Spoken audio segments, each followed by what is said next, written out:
रायगड समुद्रामध्ये मासेमारी जहाज बुडाल्याची घटना घडली असून याबाबतची माहिती अद्याप स्पष्ट झालेली नाही। बुधवारी सकाळी 9:30 वाजता करंजा रिप्स येथे ही घटना घडली आहे।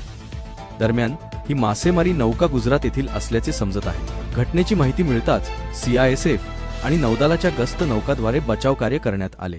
मात्र अपघात कशामुळे झाला, बोटीवर किती खलाशी होते, जीवित हानी आहे का, किती नुकसान झाले, याबाबत काही खुलासा झालेला नाही। महत्त्वाचे म्हणजे वादळी हवामानामुळे मासेमारी बंदी असतानाही सदरची बोट समुद्रात आली कशी, तेही गुजरातवरून। नक्की प्रकार काय, याकडे आता सर्वांचे लक्ष लागून राहिले आहे।